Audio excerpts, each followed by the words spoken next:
Hey everyone! Today's summary is A False Memory by Dean Koontz, a thriller about fear and memory. Spoilers ahead. If you want to read the book, the link's in the description. Marty Rhodes lives with her husband, Dusty Rhodes, and their dog, Valet. She is a video game designer and regularly accompanies her best friend, Susan Jagger, to the doctor for treatment of her phobia. Marty has been taking Susan to Dr. Ahriman for multiple sessions, and although she hasn't seen any progress, the doctor assures her that Susan is improving. After one of these sessions, Marty begins to have strange visions and fears. She starts to fear sharp objects, even imagining her car keys heading toward Dusty's eyes. This fear of sharp objects grows, and she starts worrying about what she might do with them. In an effort to protect Dusty, she asks him to tie her up. On the same day, Dusty's younger brother, Skeet, attempts suicide by jumping off a roof. Dusty manages to save him, and Skeet is taken to a clinic. Skeet claims an angel told him to jump, which is why he did it. While Dusty is at Skeet's apartment getting some things, he notices a name repeatedly written on numerous notepads: Dr. Yen Lo. When Dusty asks Skeet who Dr. Yen Lo is, Skeet responds with, "I'm listening," and waits for instructions. Dusty finds this odd and feels it might be connected to what's happening to Marty, though he hasn't figured out how yet. He also begins to notice something strange about himself. There are moments he can't remember, minutes that seem to vanish. While Marty was still trying to manage his own developing phobia, Susan was struggling in her own apartment as well. Susan shared with Marty previously that she felt like someone visits her every night, uses her, rapes her, and leaves his semen on her undies.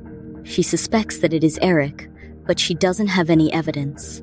To find out who it was, she set up a camera. Susan found out who it was. It was Dr. Ahriman. He would call Susan on the telephone, speak the activating name, and say, "I'm listening," then wait for instructions. Once accessed and given orders, Susan functioned like a robot, dependent on Dr. Ahriman's commands.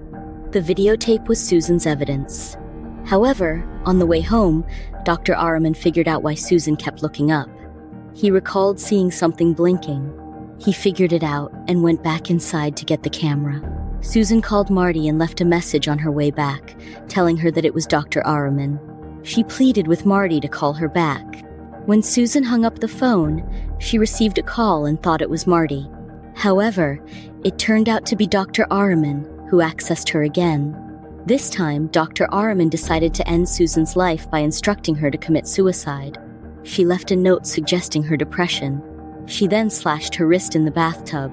Without any clue that Susan was dead, Marty scheduled an appointment with Dr. Ahriman to check on her own condition.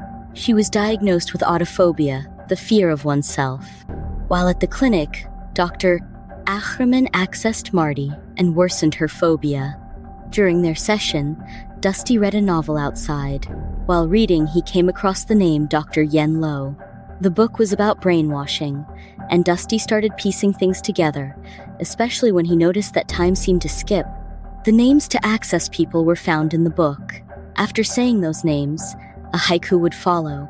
They read books of haikus and waited for the one that made sense. After finding their haikus, they removed each other's access. Dusty was able to remove Marty's phobia. They discovered that Susan was dead, and although they were sure Dr. Ahriman was responsible, they couldn't prove it. They realized they had to save Skeet because the clinic he was staying in was partly owned by Dr. Ahriman. To gather more evidence about Dr. Ahriman's crimes, Dusty and Marty went to Santa Fe. It was there that Ahriman had committed one of his crimes, brainwashing and hypnotizing kids into falsely confessing that the school owner was harassing them. One of the kids committed suicide, and although many people suspected Dr. Ahriman's involvement, they lacked enough evidence to prove it. While in Santa Fe, Dr. Ahriman burned down Dusty and Marty's house, including the tape that contained Susan's confession about Dr. Ahriman. They had also gathered recordings of witnesses against him, but those were taken by two men working at an institute closely connected to Dr. Ahriman. In desperation, Marty killed the two men. Afterward, feeling guilty, they returned to California, where they decided to confront Dr. Ahriman. Upon meeting in the doctor's office, Dr. Ackerman tried to access and give them instructions, unaware that Marty and Dusty had already removed the access. He ordered them to go to Malibu and kill Dusty's family. Later, Dr. Ackerman realized they were just pretending, so he gave another order to make the kill in Malibu. To confront and protect his parents, Dusty and Marty went to Malibu, where they discovered that Dusty's stepfather was a vocal critic of Dr. Ackerman.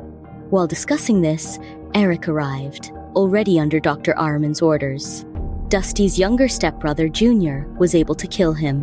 While arguing over who would take the blame for Eric's death, they discovered that Dusty's mother and Dr. Ackerman had a child who was killed by their mother because she had Down syndrome and wanted a perfect child. It was also revealed that their mother had tried to kill Skeet because she was told he would have problems later in life. Furious, confused, and sad for Dusty and Marty because they had lost everything, Skeet took the car and the gun, intending to go to Dr. Ackerman and kill him himself. On the way to the doctor's office, Skeet came across one of the patients, the same patient who had seen Dr. Ackerman kill Skeet and Fig because of the bulletproof jacket. She did not fully trust Dr. Ackerman, despite the doctor's attempts to charm her.